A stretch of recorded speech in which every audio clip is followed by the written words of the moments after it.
Ok, entonces permítame repasar muy rápidamente lo que empezamos a hablar el otro día, ¿no?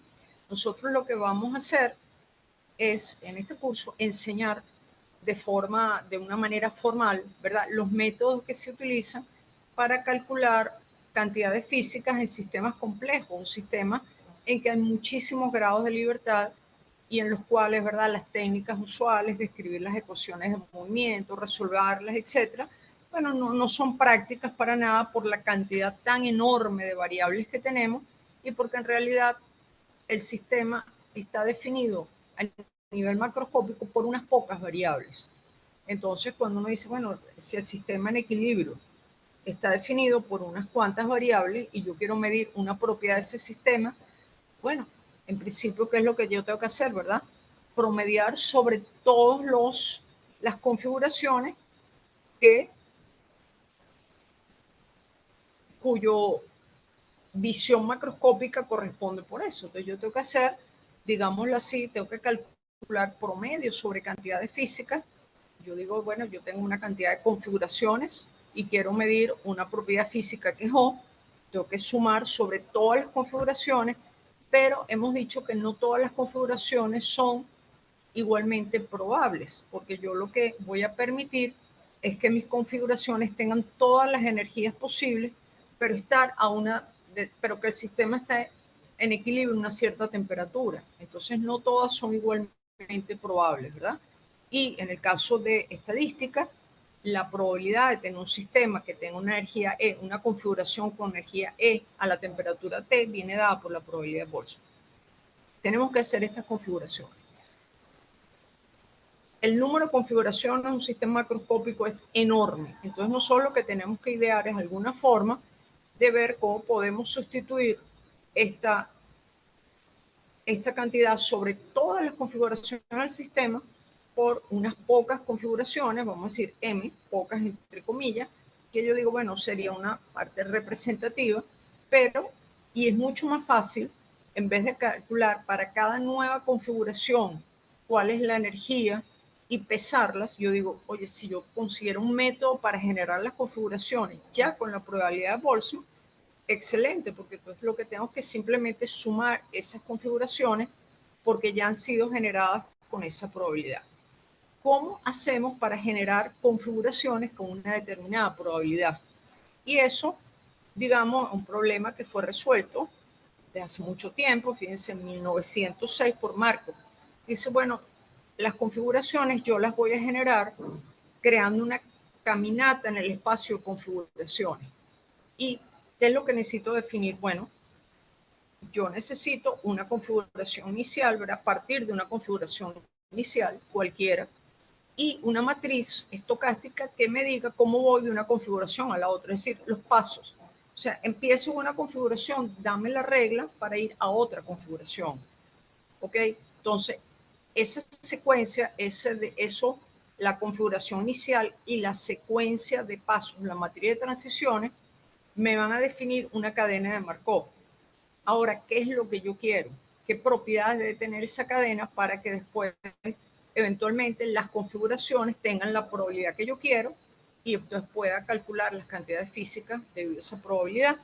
Y esas propiedades son las propiedades que llamo una cadena de Markov homogénea.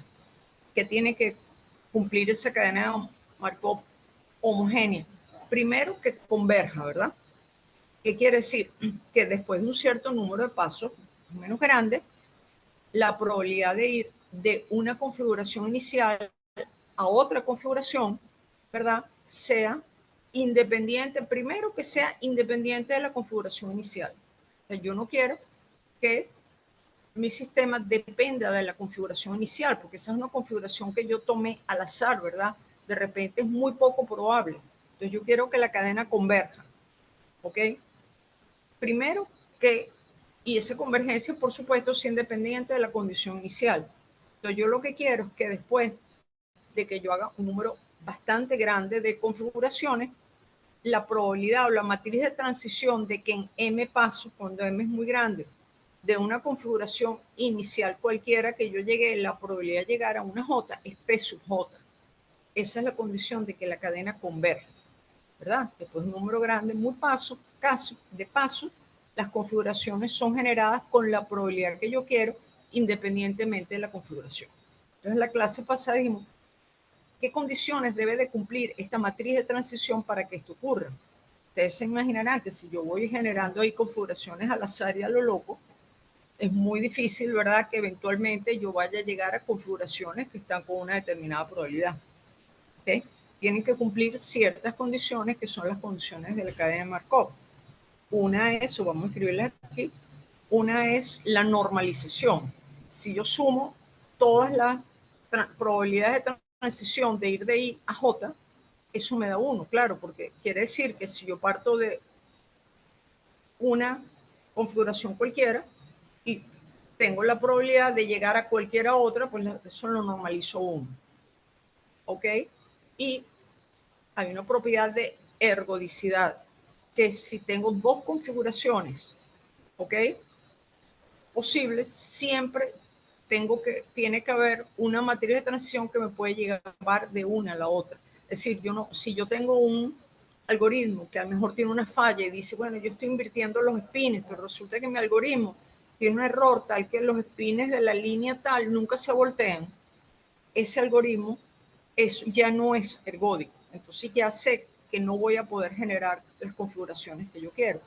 Y por último, una condición muy importante es la reversibilidad microscópica. O sea, la probabilidad de transición de ir de una configuración K a una J no es igual que ir al revés. ¿Por qué? Porque la probabilidad de la configuración J es distinta a la probabilidad de la configuración K. Por ejemplo, en el factor de Boltzmann, si yo voy en una dirección, B, E tiene un valor, pero si voy en la dirección contraria, tiene el signo contrario. Entonces, las probabilidades no pueden ser iguales. Entonces, la condición de balance detallado es que la probabilidad de ir de K a J es proporcional a la probabilidad de J y la de JK es proporcional a la probabilidad de K. ¿Ok? Entonces, Entonces, ahora yo digo, bueno, le puse esas condiciones, vamos a probar que con esas condiciones la cadena converge. ¿Qué quiere decir que converge? Que después de un cierto número de pasos, ¿verdad?, me da una cierta probabilidad. Que converge con la probabilidad deseada, que puede converger a algo que no es, ¿verdad?, y que después que converge se mantiene estable. Entonces, bueno, ¿qué es lo que queremos? Que después de un cierto número de pasos grande, o sea, la probabilidad de que la cadena converge matemáticamente se escribe de esta manera. Si después de m pasos yo generé ya una configuración J, tal que omega y J es P sub J, es decir, es independiente de cómo salió, de dónde salió, y tiene la probabilidad deseada, que la cadena converge, que sea estable, quiere decir que para el paso siguiente, para m más 1, también converge, que no fue una cosa al azar, que yo de repente, oye, en uno de los pasos me dio casualmente que la configuración que yo tenía probabilidad J, pero después se fue a otro lado. Eso es inestable. Entonces tengo que probar esto, ¿verdad? Y bueno, eso lo probamos, lo hicimos la clase pasada, probamos que, y fíjense que para probarlo hicimos uso de la condición de balance detallado y la condición de normalización, ¿ok? Entonces, y lo escribimos también de otra manera y vimos que efectivamente, si nosotros imponíamos que omega tenía esas, W, perdón, si W, la matriz de transición, cumplía normalización, balance detallado, efectivamente la cadena converge, ¿ok? Converge y es estable, ¿ok? Ahora, lo que nos faltó ayer fue decir, ok, ustedes me dirán, bueno, profesora, ok, ya converge, es decir, se olvida después de un número muy grande de pasos, se olvida de la condición inicial y me empieza a generar configuraciones con la probabilidad deseada. Pero aquí hay un problema, usted me dice, profesora, pero usted dijo en el límite que M tiene infinito, pero nosotros vamos a hacer simulaciones en el computador. Yo no puedo hacer infinitas configuraciones. Entonces ustedes me dirán, bueno, ¿y cuánto vale M? O sea, como yo tengo una idea si tengo que hacer M1000 o 10.000 o 100.000. Entonces, primero, una cosa que para que el algoritmo sea práctico, uno debe de probar que la desviación entre las probabilidades que se obtiene y la probabilidad deseada disminuye con cada paso de la cadena de Markov. Es decir, a medida que yo hago más pasos, me estoy acercando más de la probabilidad deseada. Eso me da una tranquilidad que yo digo, bueno, si yo hago un número grande de pasos, realmente siempre estoy mejorando. Si yo hago 1000 pasos y está cerca de converger, pues si hago 10.000 va a estar mejor. O sea que la diferencia va a disminuir con cada paso de la cadena Markov. Eso nos falta probarlo, ¿verdad? Entonces, bueno, vamos a probarlo. Hasta aquí llegamos en la clase del lunes. Vamos a definir D sub m. Distancia después del paso m entre la distribución obtenida y la distribución deseada. ¿Ok? Porque realmente, en teoría, solamente después de un número casi infinito de pasos, yo voy a obtener la probabilidad deseada. Como yo no puedo hacer un número infinito de pasos, yo digo, bueno, pero si yo hago un número finito más o menos grande, me aseguro que realmente mi simulación mejora cuando más pasos hago. Bueno, vamos a medir la distancia entre la distribución obtenida y la distribución deseada. Esa distancia es la suma de W y K a M. ¿Qué es esto? La probabilidad de obtener, ¿verdad?, una configuración K después de M pasos. Yo quisiera que si la cadena convergió, eso fuera P sub K. Entonces, esta diferencia me dice, bueno, qué tan cerca o tan lejos estoy de la probabilidad. Fíjense que pongo valor absoluto porque a mí no me interesa si es por arriba o por abajo. Es indiferente. ¿Ok? Entonces, después de M paso, esto es qué tan cerca estoy de la probabilidad deseada. Vamos a ver qué pasa si yo hago M más 1 paso. Bueno, esta es la distancia, ¿verdad? Después de M más 1 paso. Si mi algoritmo funciona, si es un algoritmo práctico, la distancia después de M más 1 paso debería ser menor que la distancia de M, ¿verdad? De modo que yo digo, bueno, mientras más pasos hago, evidentemente me acerco más. Cosa que no es obvia, entre paréntesis, ¿no? Podría ser que después de cierto número de pasos eso converge o converge muy lentamente. Bueno, vamos a ver qué es W y K de M más 1. Bueno, la notación que hemos usado, ¿verdad? La probabilidad de que saliendo de la configuración I llegue una configuración K después de M más un paso es la suma de las probabilidades que después de M pasos llegue a la J y que en el último paso la J vaya a la K, ¿verdad? Sobre todas las J, es decir, todas las configuraciones intermedias. Eso lo vimos la vez pasada. Entonces, la distancia después de M más un paso es esta cantidad, que la escribí de esta manera, menos P sub K. ¿Ok? Pero ahora permítanme hacer un poquito de álgebra sencillita. Bueno, P sub K yo la puedo escribir de esta forma. Fíjense, lo que le estoy haciendo simplemente es multiplicarla por 1, porque la suma sobre J o sub KJ es 1, porque las W están normalizadas. Entonces lo único que hice, ¿verdad?, fue multiplicar esto por 1. Al multiplicar esto por 1, simplemente puedo escribirlo de esta manera, y quiero insistir, por favor, que aquí aparece P sub K omega sub KJ. Aquí no hay suma sobre K. ¿Ok? Es más, fíjense que yo estoy escribiendo explícitamente las sumas. ¿Ok? O sea, la suma está aquí afuera, pero este K con este K no quiere decir la doble suma. No, la doble suma es una vez que yo sumé con J. Mucho cuidado, ¿ok? Entonces, bueno, simplemente hago la suma, lo escribí, aquí no hay mucho nada interesante.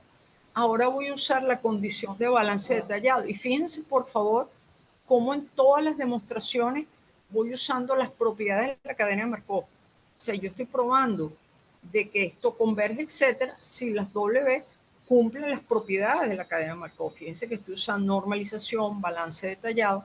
Entonces, balance detallado me dice que P sub J omega sub JK es igual a esto. Fíjense que aquí no hay suma sobre K, ¿ok?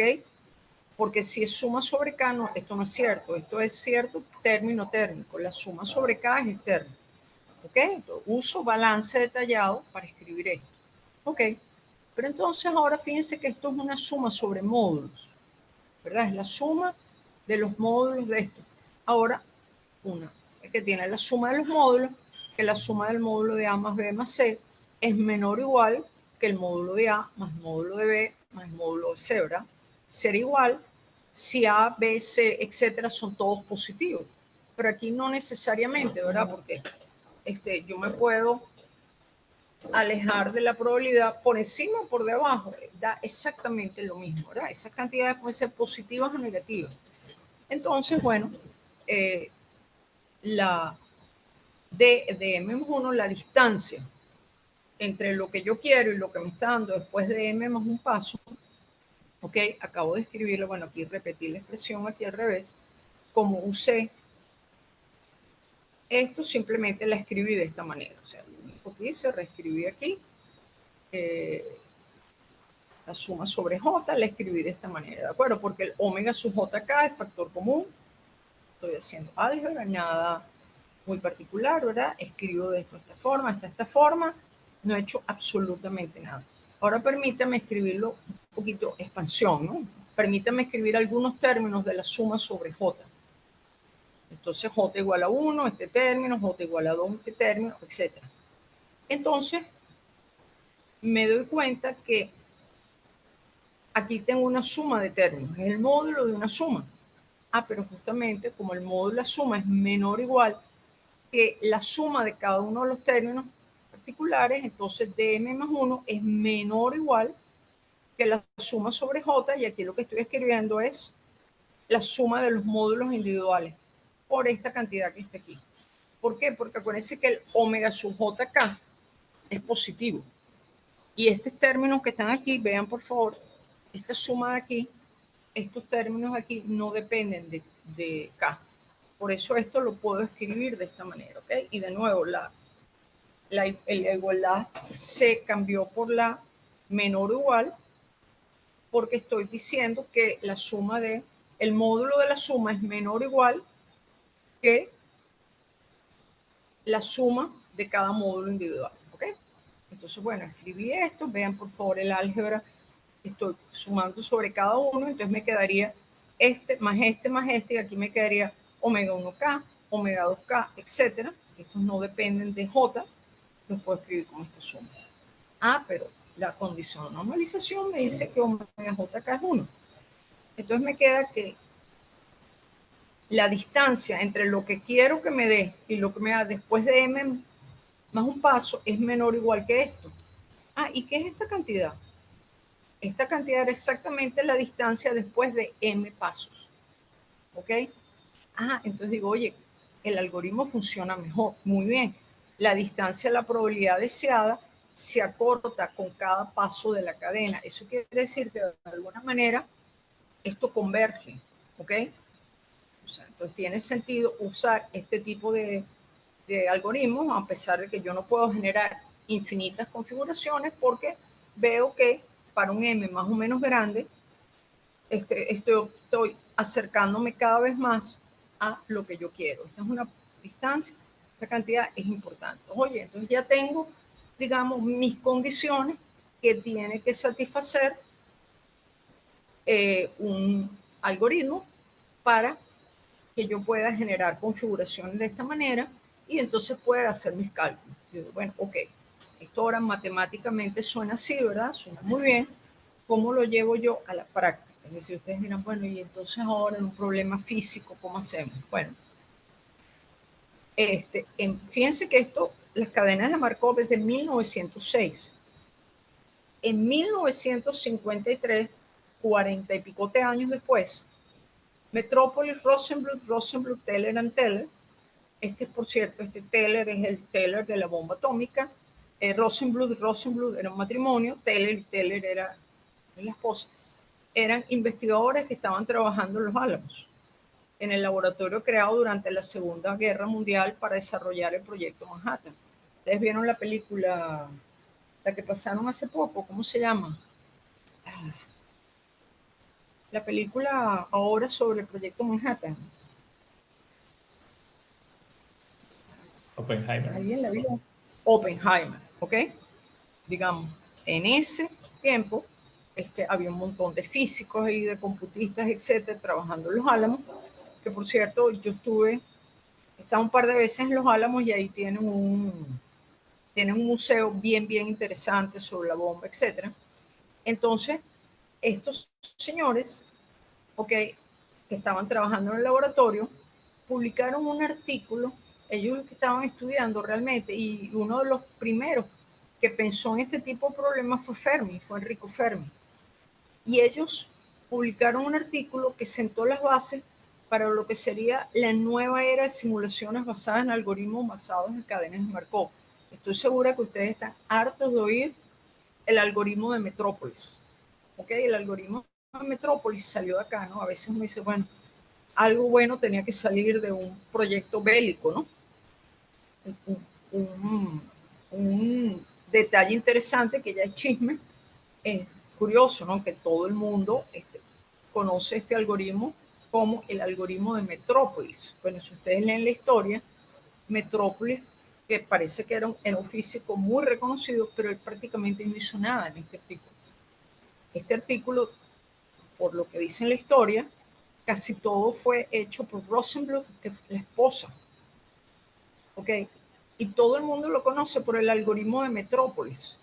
Metrópolis prácticamente no hizo nada. Metrópolis era el jefe del laboratorio. Era costumbre, como es costumbre en muchos laboratorios, que se ponía el nombre del jefe del laboratorio entrando.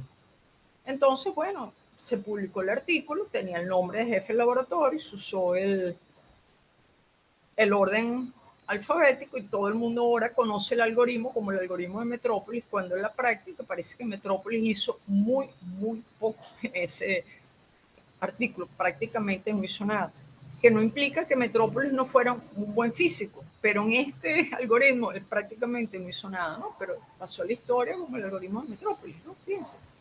Entonces, fíjense, vamos a describir el algoritmo de Metrópolis, porque ahora usted dice, bueno, ok, toda esa matemática era muy bonita y tal, ajá, ¿y con qué se come eso? ¿Cómo la llevo yo a la práctica? Yo les digo ahora, bueno, hagan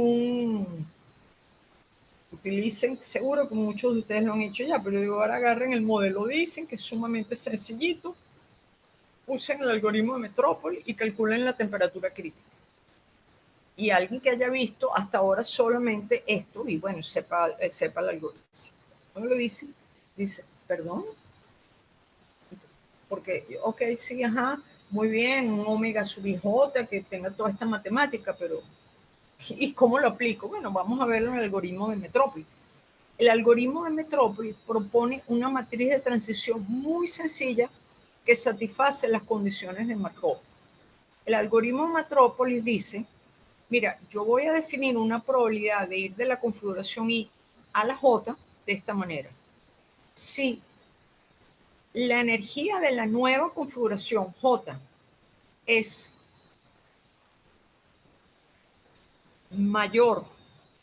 es menor que la original, o sea, si yo voy de una configuración de menos energía a una de más de energía, la probabilidad es una constante.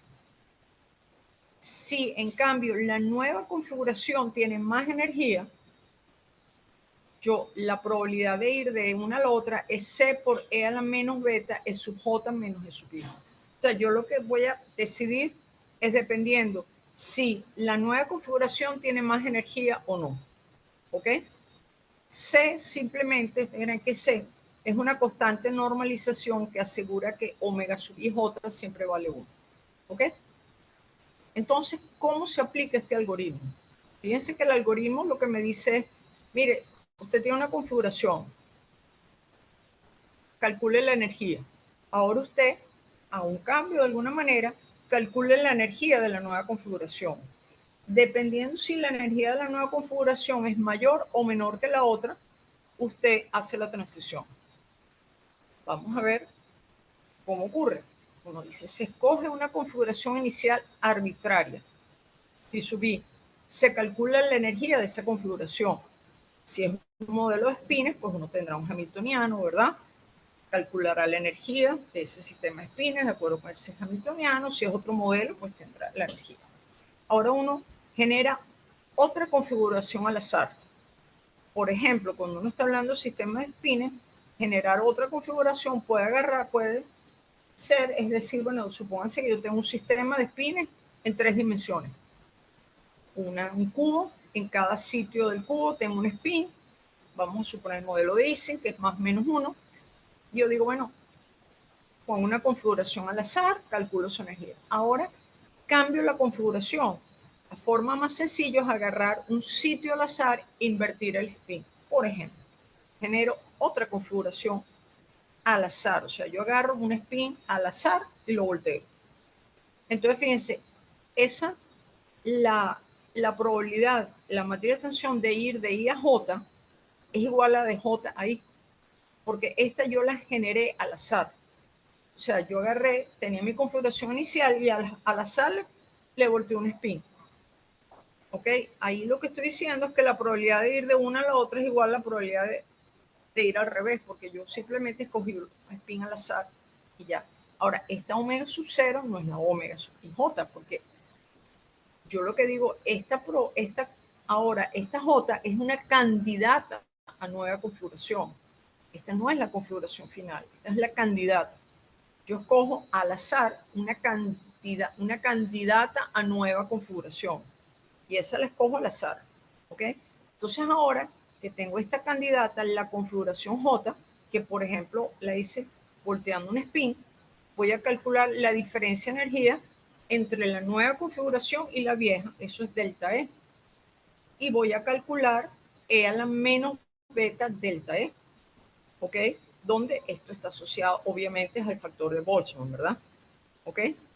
Entonces ahora yo voy a escoger, entonces yo dije, cambio la configuración, calculo la nueva energía, calculo delta E, y como este es un sistema, estoy simulando un sistema que está en equilibrio a una temperatura T, yo calculo E a la menos beta, beta es 1 sobre T por delta E. Ahora yo voy a escoger un número al azar, R, entre 0 y 1, ¿ok? Generalmente son números al azar. Las máquinas tienen generadores de números al azar construidos, mejores o peores, o hay muchísimos, ¿verdad? En computación hay muchísimos generadores de números al azar. Yo lo que quiero es un número al azar con probabilidad uniforme, es decir, que cualquier número entre 0 y 1 tiene la misma probabilidad de ocurrir. Escojo ese número al azar y ahora lo que voy a hacer es esto. Si ese número al azar es menor o igual que E a la menos beta delta E, acepto la nueva configuración. Si R es mayor que E a la menos beta delta E, la rechazo. Mi configuración J era la configuración candidata. Ahora yo voy a decir, ¿la acepto o no? La acepto si R es menor, la rechazo si R es mayor. Note, por ejemplo, que si delta E es menor que 0, la nueva configuración siempre es aceptada. ¿Ok? ¿Por qué? Porque si delta E es negativo, tengo E a la menos menos, ¿ok? Tengo E a la algo, ¿cómo es la cosa? Perdón. Si delta E es negativo, E a la algo positivo siempre es mayor que 1, ¿verdad? Porque a la 0 es 1. Entonces, toda configuración que disminuya la energía, la voy a aceptar. Y ustedes dirán, bueno, sí, tiene sentido. ¿Por qué? Yo quiero generar configuraciones con la probabilidad E a la menos beta E, ¿verdad? Y yo diría, mientras más baja la energía, más probable es, ¿cierto? Yo diría, bueno, toda configuración que baje la energía, la voy a aceptar. ¿Ok? Porque E a la menos beta E es más alto. Entonces yo digo, las configuraciones con menor energía son las más probables. Pero no me quedo ahí. Ustedes dirán, bueno, ¿y por qué se queda ahí? ¿Por qué no se queda ahí? Simplemente si baja la energía, acepta esa configuración porque es más probable. Pero sin embargo, no es exactamente aquí, porque me dice, si R es mayor que E a la menos beta delta E, rechácela. Pero yo podría tener configuraciones en que delta E es negativo, pero E a la, esa cantidad es menor que el R. Y entonces, en ese caso, yo puedo aceptar configuración. Es decir, configuraciones que no bajan la energía también pueden ser aceptadas. Ok, vean, toda configuración que baje la energía siempre es aceptada. Pero si la configuración aumenta la energía, también puede ser aceptada, porque yo puedo tener que delta E es positivo, aumentó la energía, pero E la menos beta delta E es un número muy pequeñito, ¿ok? Es un número, perdón, es un número que es mayor que R. ¿Por qué no? Y en ese caso lo acepto. Y entonces dirán, ¿y por qué yo acepto configuraciones que aumentan la energía? Ah, porque es que el factor de Boltzmann no dice que todas las configuraciones que bajan la energía. Sí, pero si yo acepto solamente eso, no estoy utilizando la probabilidad de E a la menos beta delta E. Este algoritmo que acepta todas las configuraciones que bajan la energía, pero también acepta con probabilidad E a la menos beta delta E algunas que la aumentan. Y eso es lo que uno quiere. ¿Ok? Entonces, este algoritmo es súper sencillo, véanlo, súper sencillo. Ahora vamos a probar que satisface balance detallado. Obviamente, la condición de normalización, la condición de ergodicidad se satisfacen, porque yo puedo escoger siempre cualquier configuración, ¿verdad? Porque yo puedo hacer un cambio volteando un spin al azar, por ejemplo, yo puedo llegar a cualquier otra configuración. Entonces, ahora lo que quiero probar es que satisface balance detallado para asegurarme que si yo aplico este algoritmo muchas veces, voy a empezar a generar configuraciones con la probabilidad de Boltzmann. Por lo cual, después de que yo haga eso, yo puedo agarrar simplemente, calculo la cantidad que quiero y las voy sumando. ¿Ok? Entonces vamos a probar que el algoritmo de Metrópolis satisface balance detallado. Bueno, vamos a suponer que pasa si la energía de la configuración J es mayor que la energía de la configuración I. ¿Ok? Vamos a ver si en ese caso, o sea, si yo al cambiar al azar un spin, por ejemplo, la nueva configuración tiene más energía que la anterior. Vamos a ver si en ese caso se satisface balance detallado. Bueno, imagínense que su J es mayor que su I. Bueno, omega sub I J, fíjense que es la probabilidad de que yo de I vaya a J, o sea, la probabilidad de que yo estaba en la configuración tal y escogí tal spin al azar y llegué a la configuración J. Y una vez que tengo la configuración J, la probabilidad de aceptarla es E a la menos beta es sub J menos E sub I. ¿De acuerdo? ¿Ok? Esa omega sub I J tiene dos partes. Una, que yo seleccione I como J como candidata y después que J es candidata, yo la acepto o la rechazo con esta probabilidad. ¿Ok? Entonces, si es sub J es mayor que sub I, yo la voy a aceptar o rechazar de acuerdo con el E a la menos beta de sub J menos E sub I. ¿Ok? Entonces, ahora P sub 0 I, entonces como digo, es la probabilidad de generar una configuración J al azar a partir de una I. Ahora vamos a calcular la inversa, omega sub JI. Al revés, la probabilidad de que si yo estaba en J hubiera seleccionado ahí. Bueno, la probabilidad que si yo hubiera estado en la configuración J hubiera seleccionado ahí es la probabilidad de J ahí. Y ustedes me dan, por I a la menos beta, ¿no?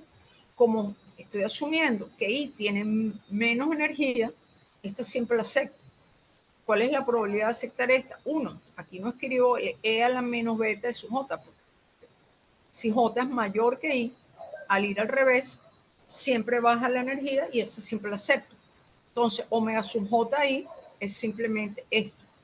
Entonces, ahora permítanme probar balance detallado. Es decir, yo quiero cuánto vale omega sub IJ entre omega sub JI. Omega sub J es P sub 0 de I a J por E a la menos beta es sub J menos E sub I. Y omega JI es P sub 0 de JI. Ahora me doy cuenta que P sub 0 de IJ es igual a P sub 0 de JI Son configuraciones generadas al azar. La probabilidad de escoger cualquier configuración al azar de una a la otra es igual en una dirección o en la otra. ¿Okay? Entonces, estos dos términos son iguales. Entonces, eso me da que omega sub ij sobre es esto. Y vean que eso me dice que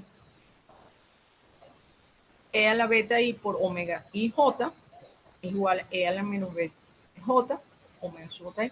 Eso es exactamente balance detallado. Porque ¿qué es E a la beta I? Es la probabilidad de Boltzmann multiplicada por la constante, que es la sumatoria. Pero aquí está también la misma constante, ¿verdad? Entonces, efectivamente, este algoritmo satisface balance detallado. Yo digo, ups, entonces este algoritmo me va a funcionar bien. Eso ocurre si la nueva configuración tiene más energía que la inicial. Yo me doy cuenta que el proceso de seleccionarla satisface balance detallado. Ahora voy a hacer la inversa. Ustedes dirán, bueno, ¿y qué pasa, profesora, si la nueva configuración tiene menos energía?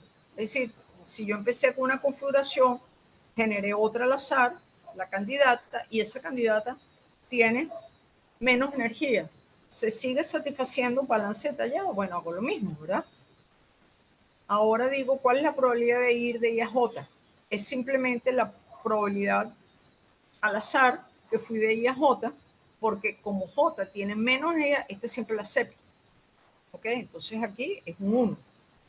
La probabilidad de ir de JI es la probabilidad de ir de JI, pero ahora como I tiene más energía, por supuesto, la voy a aceptar dependiendo E a la menos beta por la diferencia de energía. Y ahora vean que la diferencia de energía es la final menos la inicial. En el proceso opuesto, la final es la I. ¿Ok? Entonces ahora hago esto. De nuevo, calculo la relación entre estas dos y me da que se satisface balance detallado. Es decir, el algoritmo de Metrópolis es un algoritmo muy sencillo que satisface balance detallado. Fíjense, crear algoritmos que satisfacen balance detallado no es nada trivial. O sea, realmente cuando uno ve, después hay otros algoritmos, Swainson-Wan, etcétera, hay otros algoritmos que satisfacen balance detallado, pero son muy pocos. O sea, cuando uno va a hacer una simulación y dice, ay, yo voy a inventarme un algoritmo que volteo este spin al azar y lo acepto con tal cosa y tal y cual. Miren, si usted no se asegura que eso satisface balance detallado, usted va a obtener cualquier cosa, va a decir la magnetización promedio de este sistema spines le va a dar cualquier cosa completamente errada si no está usando un algoritmo correcto. Y no es fácil generar algoritmos correctos. Entonces vamos a darnos como un ejemplo, vamos a ver cómo funciona el algoritmo de Metrópolis en el modelo de Ising en una red cuadrada, para verlo con más detallito, ¿no? Vamos a imaginarnos un modelo de Ising, algo muy sencillo. Vamos a suponer que tenemos un sistema de spines que toman valores más o menos 1. ¿Ok? Supongamos un hamiltoniano, el más simple, en que cada spin solo interacciona con sus primeros vecinos y con un campo externo constante. Como ustedes saben, el modelo de Ising es un modelo muy sencillo que explica aspectos importantes del comportamiento magnético de materiales. En particular, es un modelo muy sencillo que tiene una transición de fase. Por eso es un modelo tan estudiado, porque, digamos, un modelo muy sencillo que tiene transición de fase. Entonces es como el toy model para estudiar todo transiciones de fase. ¿Okay?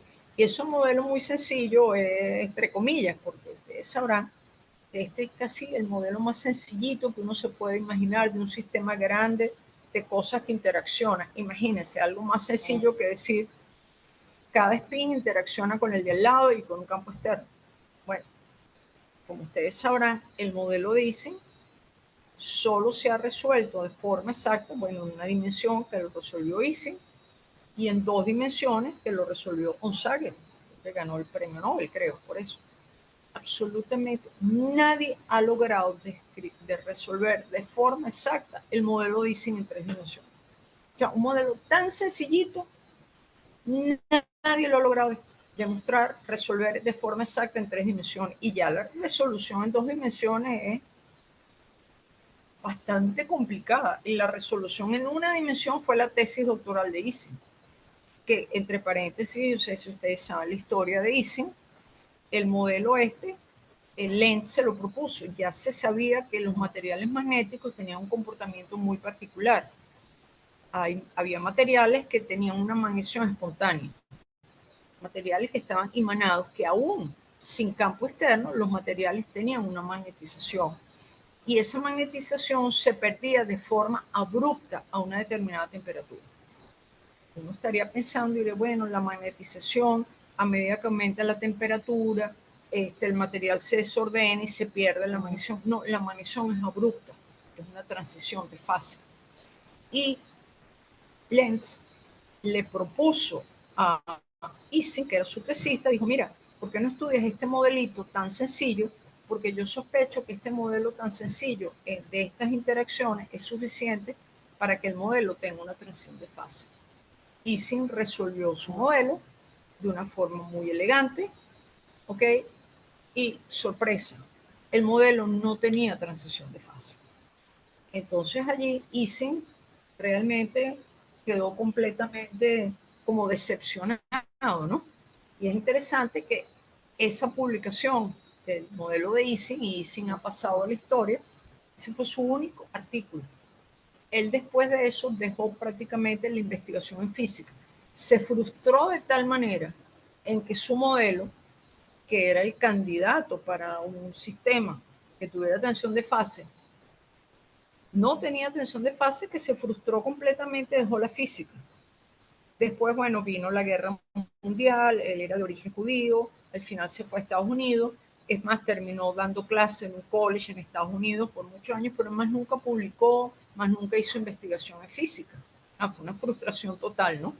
Y bueno, después se demostró, ya en el momento dado, se sospechaba que el problema fue que era en una dimensión. El modelo Ising en 2 y 3 dimensiones, y en más dimensiones, si uno lo quiere hacer, sí tiene transiciones de fase. ¿Okay? Lo que pasa es que ya intuitivamente había modelitos en 2 dimensiones y después se entendió por qué el modelo de Ising en una dimensión no tiene transiciones de fase. Pero en el momento para él la frustración fue tan grande que dejó la física, ¿no? Y fíjense, el modelo de Ising, ¿no? Más citados de toda la historia, ¿no?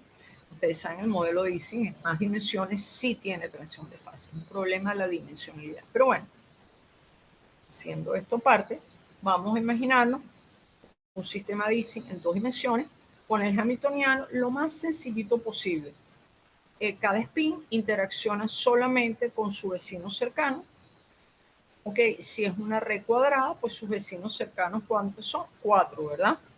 El de arriba, el de abajo, el de la derecha y el de la izquierda. Y hay un campo externo, H, campo magnético, en que interacciona con los spins. Entonces, imagínense que yo agarro y digo, bueno, pongo una configuración inicial. Tengo una red de L por L spines, los pongo, por ejemplo, todos paralelos. Yo siempre me trato de ahorrar trabajo. Pues están todos paralelos, es muy fácil calcular la energía inicial. La energía sería J por, si J es positivo, es decir, la interacción entre ellos es ferromagnética, tienden a estar paralelos. Si los pongo todos paralelos, ¿verdad? Tengo la energía inicial sería 2J menos H por S subir, la suma de los espines, están todos hacia arriba, es N, ¿verdad? Suma de S es N porque tengo cuántos espines, N espines, ¿ok? ¿Y cuántos vecinos cercanos tengo? Bueno, por cada spin tengo 4. Usted mira, es 4J. Realmente no, es 2. Porque cada spin, si yo cuento como 4 spines, cuando voy al otro spin los vuelvo a contar. Entonces tengo que dividir entre 2. O sea, de un sistema de todos los spins son paralelos, su energía inicial sería menos J, menos 2J. ¿Por qué? Por el producto de spines. Dice, por cada spin tengo 4 vecinos. Entonces sería, y cada, como los dos son positivos o los dos negativos, entonces sería, cada par de espines me da 1. ¿Cuántos pares de espines tengo? Ustedes me dirán, tengo 4, perdón, 4N pares de espines. Y yo digo, no tengo 4N, tengo 2N. Porque sí, 1 es vecino del 2, el 2 también es vecino del 1, por eso yo calcular. Entonces la energía del sistema, todos espines paralelos, es trivial. Es 2J por N menos HN. Yo me busco, ¿verdad? ¿Para qué me complicarme la vida? Mi configuración inicial es la más sencilla. Tengo la energía inicial. Ahora, ¿qué es lo que hace uno? Escoge un spin al azar. O sea, tiene N spins, ¿verdad? Si estoy en el computador, digo, genero un número al azar entre 0 y N. Cojo la parte entera, ¿verdad? Y digo, nada, el spin 48. Voy a agarrar y lo volteo. Esa es mi nueva configuración. La configuración que tiene todos los spins, los originales, y un spin está volteado. Yo voy a calcular la diferencia entre la energía inicial y la energía final. En este caso es muy sencillo. ¿Cuál es la energía inicial? Bueno, ya la dije, ¿no? Si estuvieran todos paralelos, sería menos 2JN, pero en general, la energía inicial, vamos a ver los términos que son afectados por el spin K. La energía inicial tendría un término de la forma menos J, el spin K, por la suma de sus vecinos. Y ustedes miran, pero tiene 4 vecinos. Yo digo, sí, pero yo solo voy a tomar 2. Por ejemplo, para no contar dobles, siempre voy a tomar el de la izquierda. Aquí yo no sé por qué me puso 1 y 2. Puedo tomar debería ser R y L. O no, perdón, down, left. O sea, voy a tomar siempre el de la derecha y el de abajo, por ejemplo. ¿Ok? Entonces, bueno, ¿dónde influye el spin K aquí? En el spin K va a estar multiplicado, por ejemplo, por el spin que está a la derecha y abajo, ¿verdad? Entonces miren, no, y la de arriba y la de la izquierda, digo, no les cuento doble, sino simplemente para cada spin yo digo, sus vecinos son el de la derecha y el de la izquierda, y así me evito, ¿verdad? Podría sumar por los 4 y después dividir entre 2, ¿para qué? Y en este término, el spin SK solamente aparece un término menos HSK, más todos los demás términos. La nueva energía, el spin K, yo lo volteé, ahora tengo ese su K. Entonces, de nuevo, ¿quiénes son los vecinos de los mismos que había antes? El spin de la derecha y el spin de abajo, menos H de menos S sub K. Los otros términos de la energía no cambian. Y de nuevo, aquí estoy diciendo, hemos considerado primeros vecinos, el de la derecha y el de abajo, para evitar contar doble. ¿Cuál es la variación de energía? La energía de la configuración final menos la inicial sería 2J, vean por favor, S sub K más 1, aquí no es más 1, aquí debe ser si este es left, este sería un down, sería derecha, izquierda, ¿ok? Más 2H S sub K, ¿cierto? O sea, voltear un spin nada más es trivial calcular la energía. ¿Y cómo funciona el algoritmo? Digo, bueno, yo volteé un spin al azar, calculo su variación de energía. Cosas que uno aprende cuando hace, ¿verdad?, este programa. Yo no voy a calcular E a la menos beta delta E. Yo lo primero que voy a ver es si delta E es negativo, porque en computación, calcular las exponenciales muchísimas veces, eso van a ser millones de veces, para que yo voy a calcular E a la menos beta E millones de veces. Si delta E es negativo, ya voy a aceptar el cambio por todos los cambios que delta E sean negativos. ¿Para qué voy a calcular la exponencial? Voy a hacerme ese trabajo. Yo calculo delta E. Si delta E dio negativo, acepto el cambio. Y la nueva configuración, entonces ahora mi nueva configuración es la misma que la anterior, pero con el spin K volteado. Y la energía de mi nueva configuración es la energía de la anterior más delta E. Ahora, entonces, ¿qué he hecho yo ahora? He generado una nueva configuración, una cadena de Markov. Tenía una configuración y generé otra. La otra configuración es la que tiene el spin volteado. Si yo he hecho esto muchas veces, esas nuevas configuraciones están generadas con la probabilidad de Boltzmann. ¿Qué pasa si el cambio de energía es positivo? ¿Rechazo la configuración? No. Si delta es positivo, lo que hago es que escojo un número al azar, R, entre 0 y 1. Si R es menor o igual que E a la menos beta delta E, entonces si delta E es positivo, sí tengo que calcular E a la menos beta delta E. ¿Ok? Porque este número podría ser mayor que R. porque R es un número entre 0 y 1. Y este número también está entre 0 y 1. Si R es menor que esto, se acepta la nueva configuración y si no, se rechaza. ¿Ok? Entonces, ¿cómo funciona el algoritmo? Muy fácil. A partir de una configuración de spines, ahora ustedes dirán, bueno, entonces ahora la nueva configuración es la configuración con el mismo spin o el spin volteado. Y ahora voy a calcular promedio. Uy, cuidadito. Realmente, esa nueva configuración, si ustedes lo que han volteado es un solo spin, su nueva configuración es prácticamente la misma que la anterior. Yo no voy a recalcular todas las cantidades físicas con esa configuración, que solo hay un spin volteado o no. Normalmente uno considera una nueva configuración después de que se han hecho n igual L por L, si es un sistema de L por L, se han hecho L por L intentos voltear espines al azar. Cuidado, no es que se han volteado n espines, se han hecho n.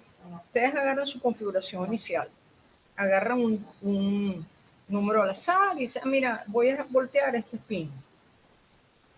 ¿Lo volteé? ¿Sí o no? Ok. Ahora vuelvo a hacer eso. Hago eso n veces.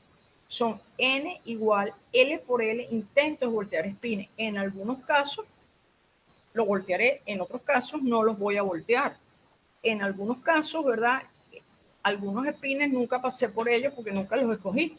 O algunos espines pasé por ellos varias veces, no importa. Después de que yo hice ese jueguito n veces, ahora yo tengo una configuración que en general va a ser muy distinta que la original, porque tiene, bueno, volteé un montón de espines, otros no, etcétera. Esa es una nueva configuración. Esa configuración, la probabilidad de que ella está es proporcional al factor de Boltzmann. Entonces ahora yo voy a medir mi cantidad física en esa configuración. Digo, este es el paso tal. Mido. Entonces ahora empiezo a aplicar otra vez el algoritmo. Trato de voltear, hago n intentos voltear espines. La configuración que obtenga después de todo eso es la otra. Y voy a hacer promedios generados sobre esas configuraciones. ¿Ok? Un momentico, por favor.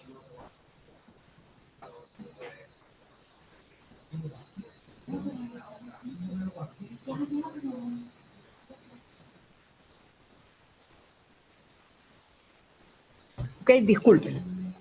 Ok, entonces, y así se hace. Entonces yo ahora quiero calcular la magnetización del sistema, la energía promedio, etcétera. Voy a promediar. Es bastante sencillo, claro. No todo, no siempre voy a hacer este algoritmo Monte Carlo. Entonces, la cantidad física que yo quiero medir es 1 entre el número de pasos en Monte Carlo que yo hice y por la cantidad física para cada una de esas MCS, el número de pasos en Monte Carlo. Insisto, un paso en Monte Carlo no es cuando yo trato de voltear un spin. Se considera un paso en Monte Carlo cuando uno ha tratado de voltear los n-spins, porque si no, prácticamente estaría generando configuraciones que son casi idénticas a la anterior, ¿ok? Entonces, fíjense, pero vean de nuevo, lo interesante, yo ahora no tengo que multiplicar por la probabilidad de Boltzmann. O sea, yo ahora voy a calcular los promedios de esta manera. No voy a multiplicar O por E a la menos beta E, porque el algoritmo ya me asegura que las configuraciones están generadas con la configuración deseada. ¿Ok? Y fíjense que es muy fácil el algoritmo. Es muy, muy fácil. Unos detallitos, ventajas y desventajas de este tipo de algoritmo muy sencillito como el algoritmo original de Metrópolis. Bueno, los algoritmos tipo Metrópolis como este funcionan muy bien si las interacciones son locales. Por ejemplo, el modelo de Ising, cada spin interacciona solo con un número reducido de vecinos. El modelo tan sencillito de Ising que hemos usado, el spin solo interacciona con sus vecinos cercanos. Entonces, el cálculo de la variación de energía después de voltear un spin es muy rápido, es trivial. O sea, si yo volteo un spin, ¿verdad? Lo único que tengo que ver es la suma de los dos spins y ya está. O sea, en este para un modelo como este, que es local, en que la energía solo depende, el spin interacciona solo con unos vecinitos cercanos, ¿ok? Ustedes pueden calcular la variación de energía muy sencillo. En este momento, ustedes me podrían preguntar, profesora, pero ¿por qué yo volteo un spin a la vez? Porque eso sí es muy lento, porque me va a generar una configuración la misma. Entonces me puede decir, ¿por qué yo no agarro y volteo 10 spins?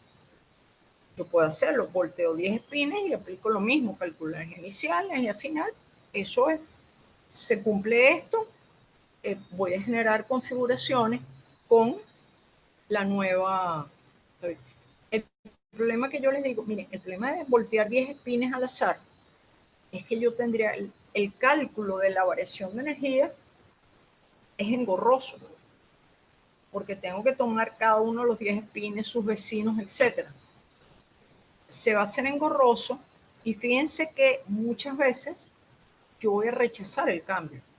Entonces dije, oye, traté un montón de calcular las nuevas energías, me costó bastante, porque como volteé muchos spins, tengo que calcular la suma de los vecinos de cada uno de ellos, etc. Y resulta que muchas de esas configuraciones, después de todo ese cálculo que hice, las voy a rechazar. Y si el sistema, en lugar de ser, y todavía si es el sistema, dicen que las interacciones son locales, funciona bien. Pero imagínense un sistema en hamiltonianos, que los hay, en que yo aparece un determinante. Entonces, este algoritmo es extremadamente lento. Ustedes saben una propiedad que tiene un determinante. Y si ustedes agarran una matriz y cambian un numerito, tienen que recalcular completamente el determinante. Entonces, imagínense un hamiltoniano en que aparezca un determinante. Entonces ustedes dirán, bueno, voy, hago un cambio, calculo la nueva energía y tal. Calcular la nueva energía computacionalmente cuesta muchísimo, porque tienen que volver a recalcular todo y en muchos casos se va a desechar esa configuración. ¿Okay? Entonces, el algoritmo de Metrópoli funciona muy bien. O sea, no es que funcione bien o mal, él siempre funciona, pero uno tiene que ser realista. Uno hace este cálculo en un computador. Si tengo un algoritmo que para decidir si una configuración o no la acepto, tengo que hacer tanto cálculo, ese algoritmo no es práctico. Y ustedes me dirán, bueno, pero es que la profesora se está sacando un hamiltoniano por los pelos, o sea, un hamiltoniano que tenga un determinante, por favor. Bueno, les voy a decir claramente un sistema, un hamiltoniano que tenga un determinante. Todo sistema que tenga fermiones, pues yo estoy estudiando sistemas con grados de libertad fermiónico, es decir, que anticonmutan, ese hamiltoniano se traduce en una forma de determinante. Entonces, los algoritmos de estos tipos de metrópolis para ese tipo de hamiltoniano no funcionan bien. No es que no funcionen bien, ellas funcionan, pero resulta que son completamente imprácticos. O sea, generar nuevas configuraciones y eso toma un tiempo de computación enorme. Entonces, lo que digo, estos algoritmos tipo Metrópolis funcionan muy bien si las interacciones son locales. Cada spin interacciona solamente con un número reducido de vecinos. Calcular la variación de energía luego de voltear un spin es muy rápido. Es más, cuando uno tiene una cierta experiencia, te das cuenta de que yo ni siquiera tengo que calcular E a la menos beta delta E cada vez que lo hago. ¿Por qué? Porque, bueno, los dos vecinos o están los dos paralelos o antiparalelos. Cuando uno hace esta simulación, uno se hace al principio una tablita. Si los dos espines están paralelos, ya sé cuánto es delta E. Si están antiparalelos, entonces tengo una tablita. Ni siquiera tengo que recalcular las energías cada vez. Y entonces el sistema tiene muy poco costo computacional. Pero si el hamiltoniano del sistema es no lineal, por ejemplo, un determinante, o tiene interacciones de muy largo alcance, el proceso se hace extremadamente lento. ¿Okay? Lo que les explicaba. Si el hamiltoniano tiene un no local como un determinante, que para el sistema tiene grado de libertad, un mínimo cambio que se haga en el sistema requiere que se recalcule la energía de todo el sistema. Imagínense, ustedes están trabajando un sistema 1000 por 1000 por 1000 y hago un pequeño cambio y yo tengo que recalcular el determinante de un sistema, eso es una locura. Y a lo mejor al final ese cambio lo rechazo. ¿Ok? Entonces, ese tipo de, el algoritmo tipo Metrópolis no sería un algoritmo práctico para generar nuevas configuraciones. ¿Ok? Y cuidado, no es que no funcione. El algoritmo Metrópolis, como cumple balance detallado, funciona. El problema es que yo después tengo que ver, bueno, en qué casos es como yo siempre tengo que ver para mi problema qué algoritmo funciona mejor. ¿Ok? Entonces le estoy dando porque el algoritmo Metrópolis funciona muy bien con interacciones locales. Para sistemas de spines funciona muy bien porque estos sistemas de spines generalmente las interacciones son locales. Voltear un spin solamente implica para calcular la energía, ver qué le pasa a los pocos vecinos y ya está. Pero si el sistema tiene interacciones a muy largo alcance, cada vez que yo volteo un spin, me cuesta muchísimo computacionalmente recalcular la energía. ¿Okay? Otro problema que tiene este sistema, entonces el sistema es ventajoso si las interacciones son locales. Otro problema que tenemos es el siguiente, es generación de configuraciones independientes. Con este algoritmo, en muchos casos, hay una fuerte correlación entre una configuración y la siguiente. ¿Por qué? Por eso es que yo dije, para empezar, yo no considero una configuración nueva simplemente tratando de voltear un spin. Yo quisiera que las configuraciones fueran prácticamente independientes. ¿Por qué? Entonces yo digo, bueno, pero es que si yo tengo la configuración esta y genero la nueva, que es un caso, las configuraciones son muy dependientes unas de otras. Entonces dirán, bueno, ¿y cuál es el problema? El problema es que, acuérdense, yo voy a calcular promedios, pero cuando yo calculo promedios, ¿qué es lo que tengo que calcular? Barras de error, ¿cierto? Entonces, ¿qué pasa? Cuando uno, por ejemplo, vamos a darse una idea, el promedio, ustedes dirán, bueno, el promedio mejora mientras más configuraciones yo tome, ¿verdad? En unos ciertos casos, para algunas temperaturas, uno se va a encontrar que casi ninguna configuración nueva es aceptada. Es decir, yo estoy, a veces quedo el sistema en que prácticamente está en una energía muy baja, etcétera, y que prácticamente es muy difícil bajar la energía. Entonces yo puedo estar ahí en el computador haciendo promedio. Hago mi cambio y tal, y resulta que estoy trabajando siempre con la misma configuración porque nunca llego a una nueva. Ahí estoy calculando mis promedios. Y después digo, ah, bueno, tengo mi promedio, lo calculé mi promedio con 10.000. Yo dije, yo hice 10.000 configuraciones. Mi promedio es 1 sobre 10.000 y tal, y calculo el error de todas esas 10.000 configuraciones. Lo que estoy haciendo es un absurdo, porque resulta que 10.000 configuraciones. Entonces alguien me dice, ah, pues yo voy a hacer 15.000 y me va a dar mejor todavía, las barras de error lo hacen mejor. Pues, señor, usted puede hacer 10.000, 15.000 y 100.000 y usted está usando siempre la misma configuración. Que sus errores estén disminuyendo porque esté haciendo más configuraciones es disparate. Usted siempre está usando la misma. Porque cuando uno calcula errores, ¿verdad? Y dice, el error de una medida es la desviación estándar, eso sí, las medidas son estadísticamente independientes. Es como si usted va a hacer, ¿verdad?, una encuesta. Tiene que tener cuidado. Usted no puede llegar a la casa de alguien y decir, bueno, vamos a ver aquí, en esta casa, le dice, mire, usted solamente puede hacer, pregúntele a 5 personas, más o menos ahí, pues, vaya a la universidad y agarre 5 personas o vaya a tal edificio y pregúntele, agarre 5 personas ahí y pregúntele por quién van a votar para alcalde. Entonces, bueno, hay una persona que dice, bueno, yo voy a 5 apartamentos y cada apartamento agarró una persona, mire, ¿por quién va a votar usted para alcalde? Va a votar. Mire, el de promedio de esos 5 es este. Y hay otro que dijo, no, yo me fui al apartamento tal y agarré a toda la gente ahí, que estaba el papá, la mamá, la tía y no sé qué más, y les pregunté por quién iban a votar. Y ustedes dirán, bueno, ambos hicieron, ¿verdad?, una estadística sobre 5 personas. ¿Cuál estadística van a confiar ustedes más? Y estoy haciendo un ejemplo un poco ridículo, una estadística de 5 personas.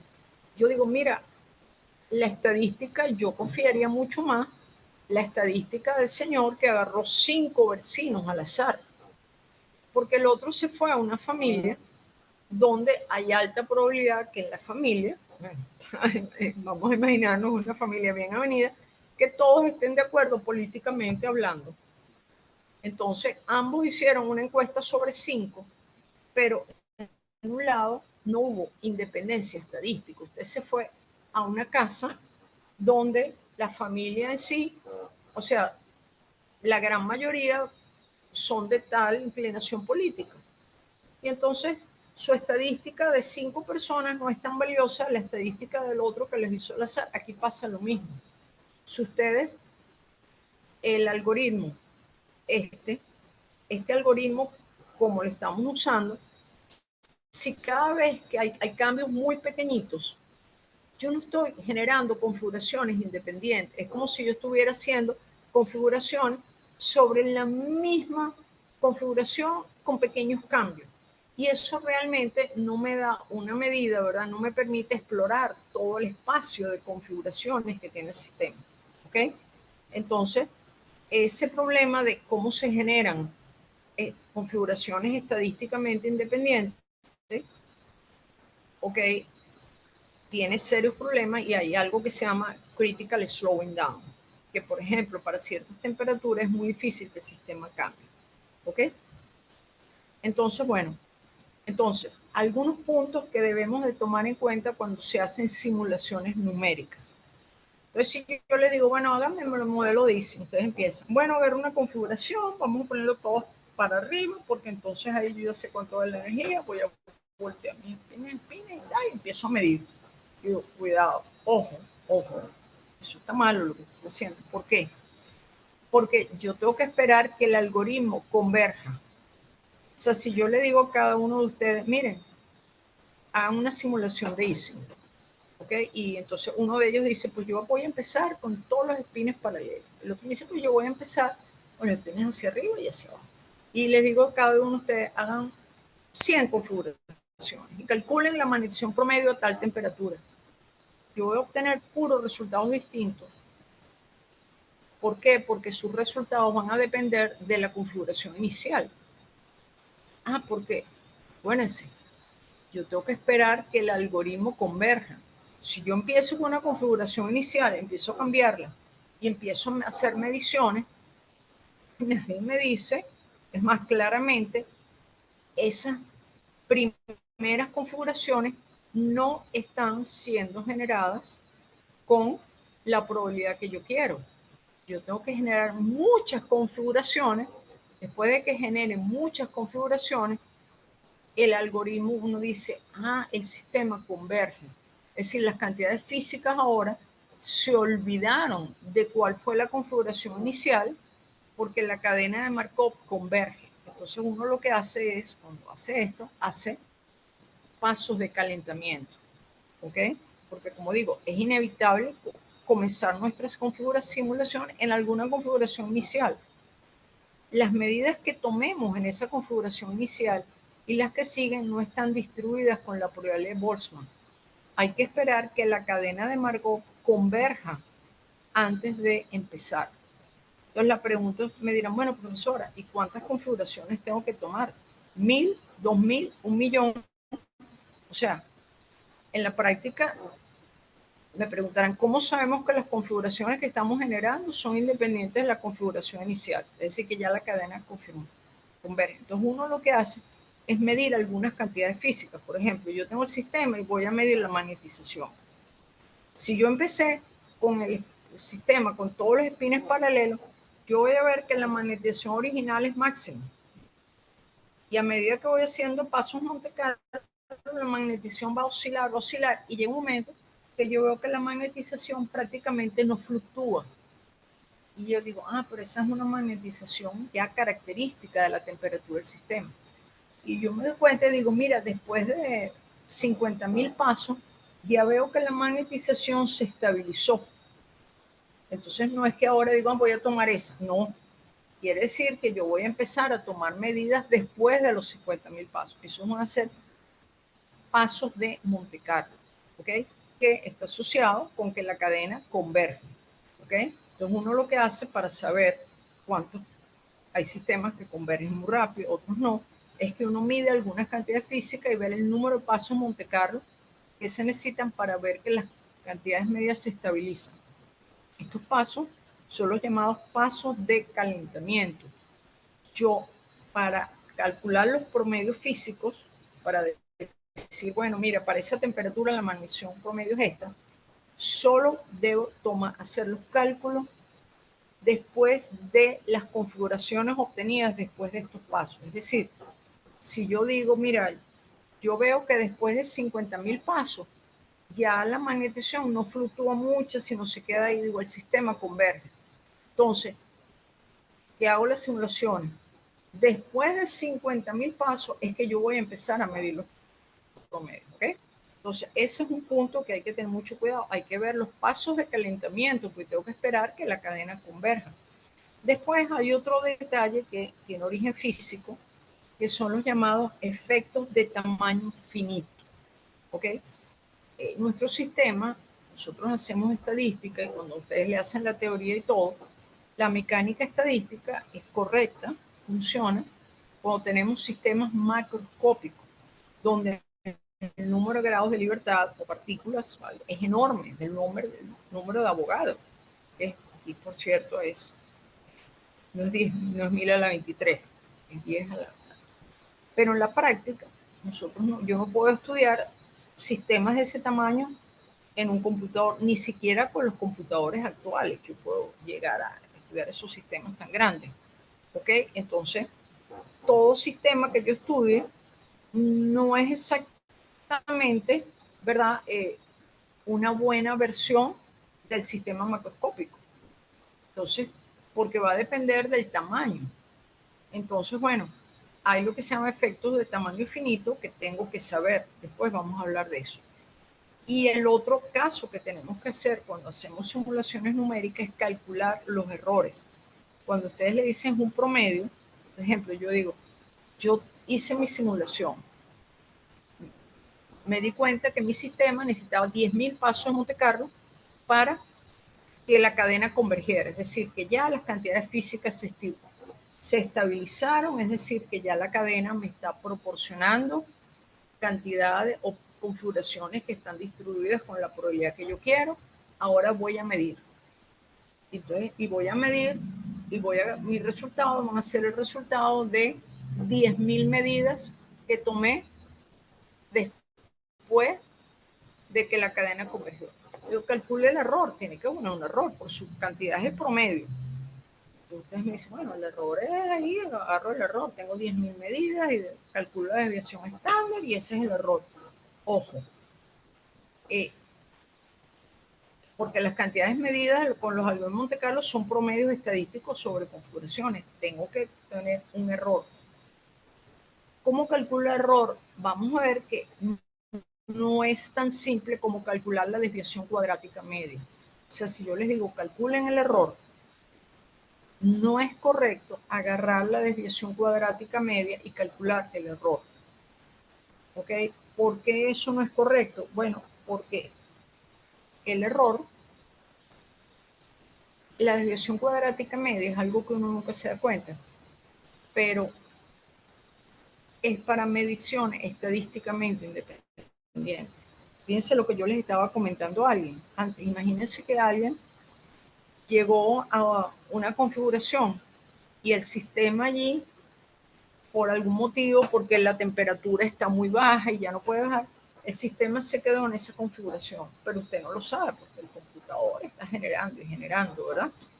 Entonces usted está diciendo, pues yo quiero que mi error sea muy pequeño y entonces en vez de 10.000 configuraciones voy a hacer 20.000 y el error disminuye como 1 sobre raíz de n.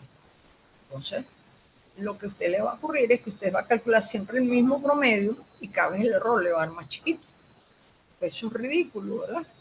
Es como si usted le está pidiendo a una persona que tiene una regla, que tiene una cierta presión, un cierto error, calcúleme esta medida y vuélvala a calcular y vuélvala a calcular, y mientras más la calcule mejor. Dice, mira, no, porque todas esas medidas son las mismas, es la misma persona. Tú quieres una buena medida, toma a no sé cuántas personas que tomen la medida. Y entonces esas medidas son estadísticamente independientes. Entonces aquí hay que tener cuidado, porque por más que sea, cada medida que yo estoy tomando aquí, cada configuración, la siguiente es muy parecida a la anterior, porque viene de ella. Entonces las medidas no son estadísticamente independientes. Y yo no puedo agarrar alegremente y decir, bueno, tomo mis medidas como estadísticamente independientes y mientras más tenga, mejor. No, tengo que tener cuidado cómo se hacen esas mediciones, ¿ok? Entonces, ahora en un momentito, fíjense que no hemos hecho realmente los 5 minutos de intermedio. A mí me parece más conveniente, no sé qué opinan ustedes, seguir un poco más y terminar antes que interrumpir la clase en el medio. ¿Qué opinan ustedes? Sí, yo creo que está bien. Ok, porque eso de interrumpir, vamos a seguir como unos 15 minutos más, ¿ok? Y ya, entonces, bueno, fíjense, otra, ups,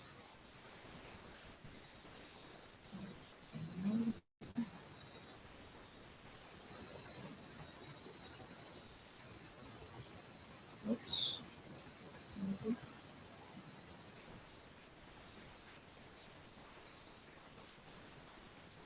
ok, están viendo una lámina, bueno, una lámina o una hoja nueva que dice método Monte Carlo Critical Slowing Down. Sí, sí, sí.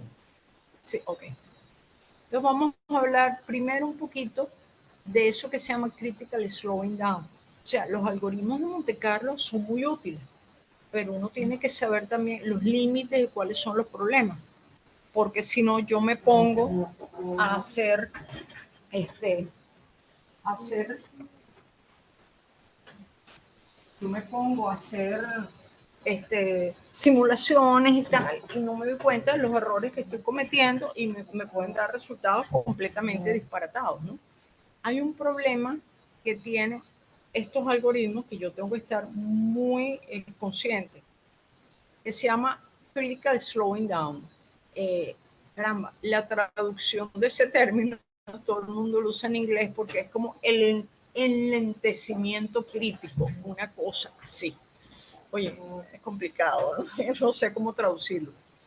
¿Qué ocurre? Vamos ahora a recordar un poquito transiciones fase. Yo asumo que todos ustedes, ¿verdad?, han visto un curso básico de estadística donde han visto las transiciones de fase, etcétera.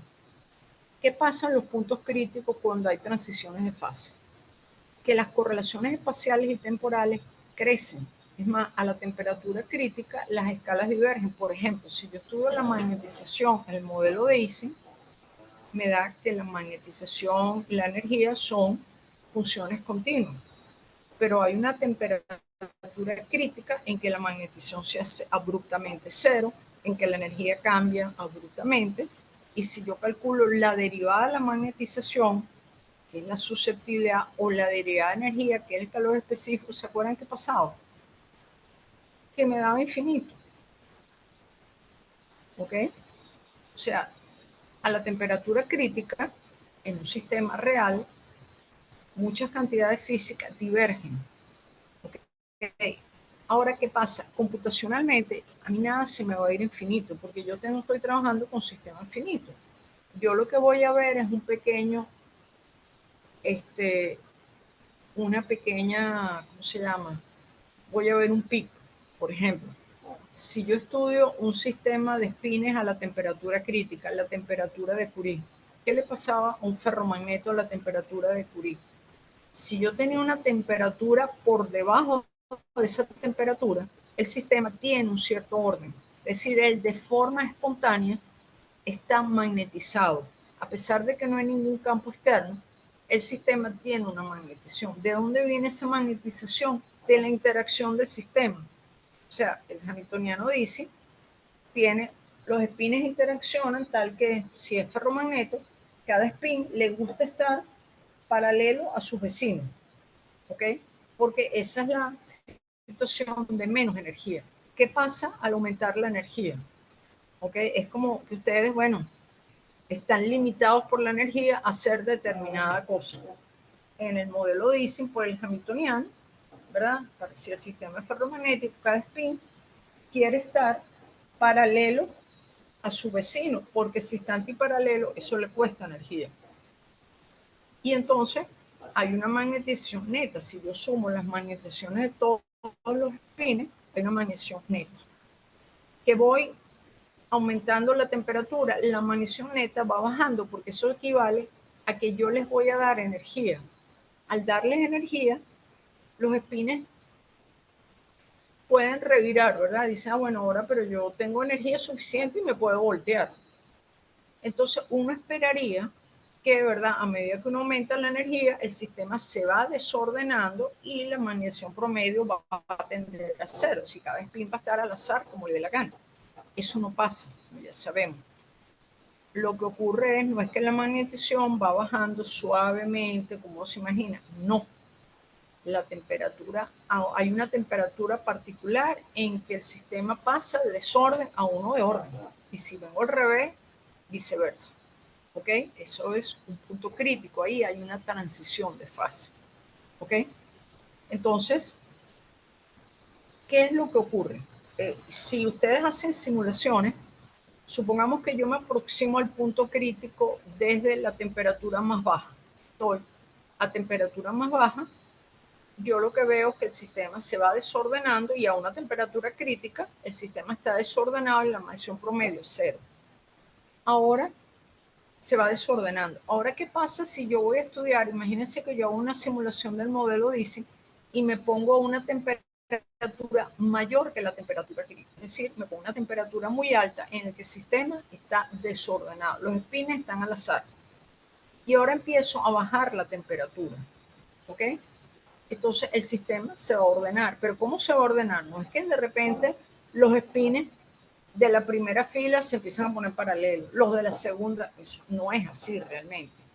Lo que uno empieza a ver, si uno hace la simulación y va a hacer una simulación con Metrópoli y le dice, grafícame los espines, uno lo que va a ver es que a medida que uno baja la temperatura, empieza, la magnetización promedio sigue siendo cero, porque estoy en la zona desordenada, pero empiezo a ver que el sistema cambia. O sea, a temperaturas muy altas la magnetización promedio es cero y los espines están colocados todo al azar. Imagínense que ustedes tienen espines amarillos y azules. ¿Ok? Si ustedes están a temperaturas muy altas y ven el sistema de lejos, lo ven como verde. O sea, es como espines amarillos y azules, espines amarillos y azules, hay todos al azar.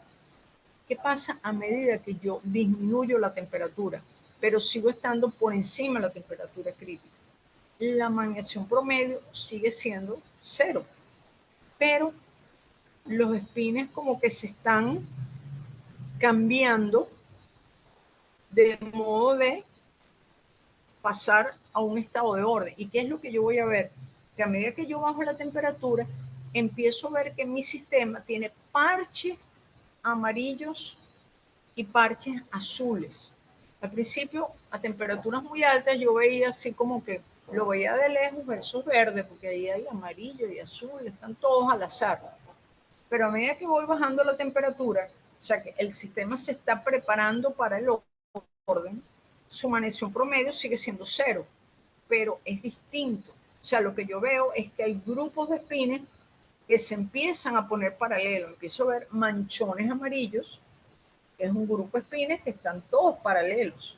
Manchones azules, grupos de espines que están paralelos, y esos grupos de espines van a ir creciendo. Si, por ejemplo, crece más el grupo de espines amarillos y bajo la temperatura, llega un momento que entonces van a predominar los espines amarillos. ¿Okay? Entonces, ¿qué es lo que ocurre? Y esa es la forma como el sistema se prepara para ir al orden. Se forman grandes clústeres de espines ordenados. ¿Okay?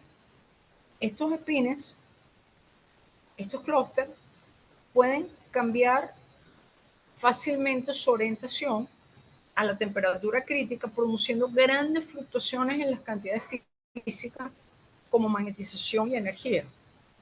¿Qué pasa? El tamaño de los, cuando yo me acerco, pues estoy en la temperatura crítica, el tamaño de los clústeres, de estos clústeres son espines que empiezan a estar ordenados, divergen, se vuelve infinito. Se vuelve infinito en el sistema real, porque el sistema real es infinito. Entonces, las cantidades que dependen de las fluctuaciones de la magnetización también divergen. Ahora, el problema está en que nuestros sistemas tienen tamaño finito. Mis clústeres, ¿verdad? Esos clústeres nunca van a ser infinitos, porque si yo tengo una red tanto por tanto, tengo un límite, el mayor tamaño que pueden formar los clústeres es el dado por el sistema. Entonces, las divergencias que tiene el sistema real se magnifican, se manifiestan en el tamaño de las barras de error, la magnetización y la energía, por ejemplo. Porque si lo deben de haber visto, cuando uno ve estadística, uno calcula la energía promedio, la magnetización promedio. El calor específico, que es la derivada de la energía con respecto a la temperatura, está asociada con el error en la energía promedio. La susceptibilidad magnética, que es la derivada de la magnetización con respecto al campo, ¿ok? Está asociada con las barras de error de la magnetización. Cuando yo me acerco a la temperatura crítica, esas cantidades divergen, es decir, que las barras de error se vuelven enormes. Entonces, este comportamiento cerca de las tensiones de fase es un comportamiento físico de lo más interesante que nos encontramos.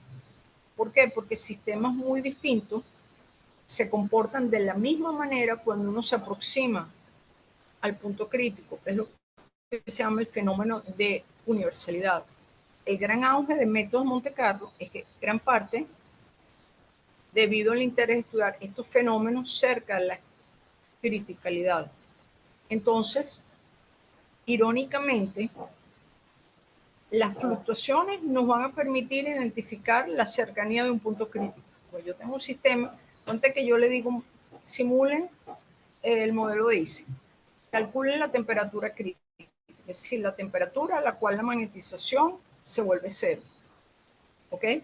Entonces yo digo, bueno, yo empiezo a ver, calcular la magnetización y de repente empiezo a ver las barras de error se van a volver enormes. Me veo que yo tengo unas barritas de error chiquiticas y de repente cuando me acerco al punto crítico, las barras de error son enormes. Entonces yo digo, entonces ese aumento de las barras de error me permite identificar que me acerco al punto crítico. Pero por otro lado, como los errores son tan grandes, no puedo calcular con precisión estas cantidades críticas. Eso es lo que se llama el critical slowing down. ¿Ok? Entonces es que cerca del punto crítico las barras de error se vuelven muy grandes y es muy difícil, porque los sistemas están muy correlacionados, mejorar esas barras de error. Entonces el sistema se hace muy lento porque yo puedo hacer simulaciones y simulaciones y simulaciones y las barras de error no disminuyen. ¿Ok? Entonces yo tengo que lidiar con ese problema y hay algoritmos que trabajan mejor con ese problema cuando yo te quiero calcular los puntos críticos. El otro punto es, ustedes me dirán, bueno, usted tiene un profesor a muchísimas barras de error, entonces usted lo que tiene que hacer es agarrar, cuando está cerca del punto crítico, hacer mucho más pasos en Monte Carlo, porque como hace más pasos, ¿verdad? Su promedio disminuye las barras de error. Si yo tengo más medidas, ¿verdad? Mi promedio, pues las barras de error disminuyen. Entonces yo diría, yo tengo que hacer muchas medidas cerca del punto crítico para bajar las barras de error que he dicho que se ponen enormes. Eso no es tan cierto, porque como lo que he dicho, los errores disminuyen al aumentar el número de medidas solo si estas son independientes. El problema es que cuando ustedes están muy cerca del punto crítico, es muy difícil que cambie el sistema porque se están formando esos clústeres ahí enormes y ustedes van a estar tratando de cambiar un spin en el clúster. Ese spin está perfectamente ya minimizando su energía porque ya el clúster, sus vecinos son todos paralelos a él. Y si usted cae ahí, resulta que por más que trate, no va a generar nuevas configuraciones. Y usted va a estar promediando siempre sobre la misma configuración. Si calcula los errores a la bruta, como la estadística, le vamos a disminuir el número de errores, pero es mentira. ¿Ok? Entonces, hay que tener muchísimo cuidado, hacer simulaciones cerca de los puntos críticos. Hay algo que se llama la función de relajación, que es la correlación temporal entre dos medidas de una cantidad. Por ejemplo, yo voy a medir una cantidad M, lo que antes llamé O. Una cantidad, tengo una cantidad física, voy a medir, puede ser la magnificación, la energía, separadas un tiempo T. Aquí tiempo se refiere al número de pasos Monte Carlo. Es decir, yo tomo la magnetización del sistema en una configuración. Yo genero ahora, hago 1000 pasos de Monte Carlo. Es decir, genero 1000 configuraciones nuevas y quiero saber cuál es la correlación entre la medida que yo tomé después de un tiempo T, después de haber hecho 1000 configuraciones y la medida original. Entonces, digamos, bueno, cero. No, porque acuérdense que toda medida que viene de la anterior. ¿Ok? Entonces, yo, el tiempo de relación me dice cuál es la correlación temporal entre dos medidas de una cantidad separada un tiempo T. Y aquí tiempo se refiere al número de pasos Monte Carlo. Una medida, genero una configuración y digo, la magnetización me dio esta. Ahora hago 10.000 pasos de Monte Carlo más y mido la magnetización. Entonces yo quiero saber cuál es la correlación entre la medida que yo tomé original y la medida que yo tomé 10.000 pasos después. Eso se define de esta manera. M de t, m de 0 menos m al cuadrado es como una desviación estándar.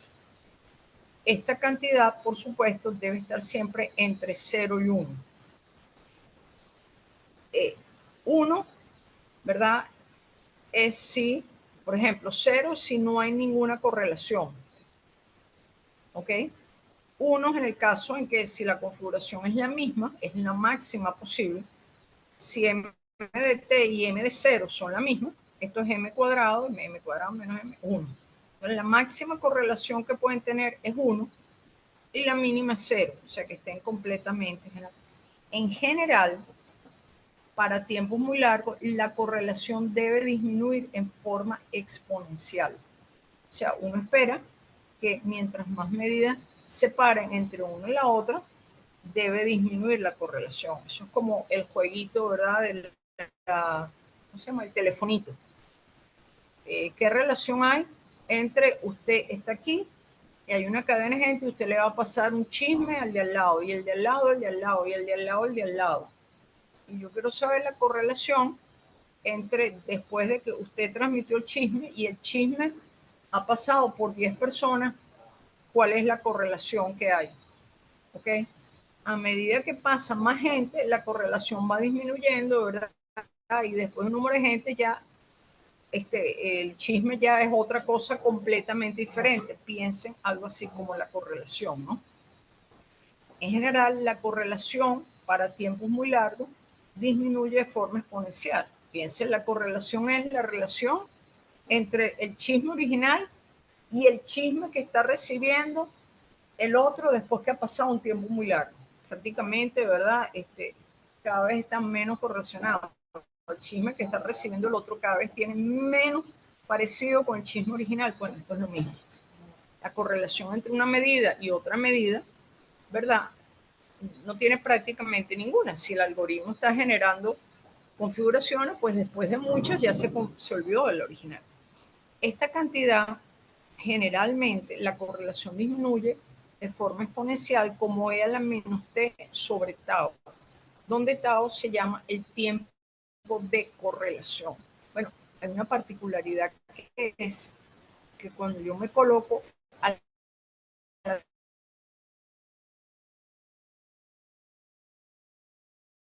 crítica en ese punto particular, y esa es una propiedad, la relación diverge cuando T tiende a T crítico, ¿ok?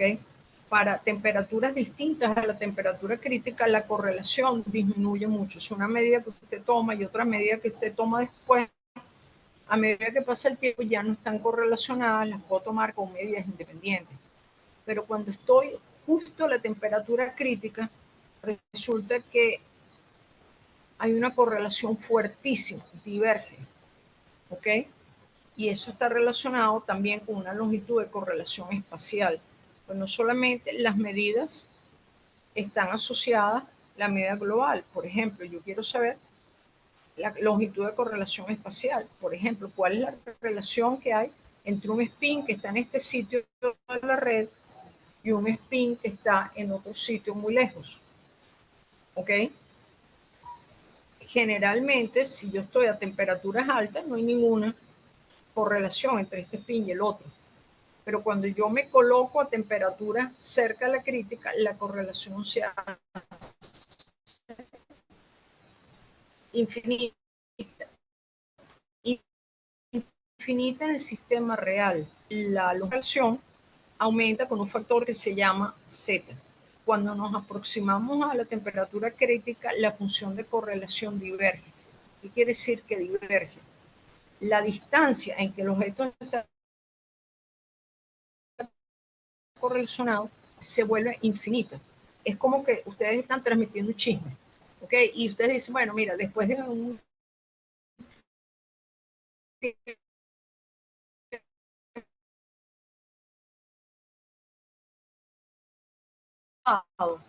ese chisme se diluye y ya después de 10 personas, esa puede ser una correlación espacial o temporal, o de 100 personas ya el chisme espacial, en que el chisme no se diluye. El chisme se propaga, no sé, vamos a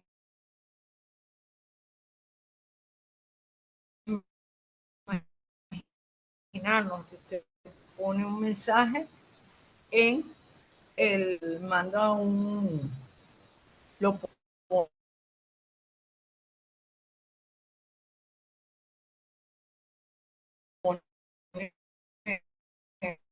en TikTok, qué sé yo.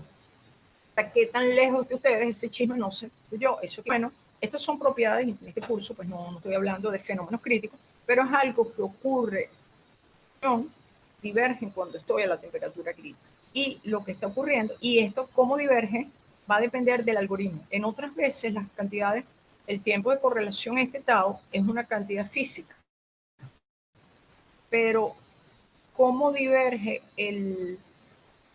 la longitud de correlación va a depender del algoritmo que yo estoy utilizando.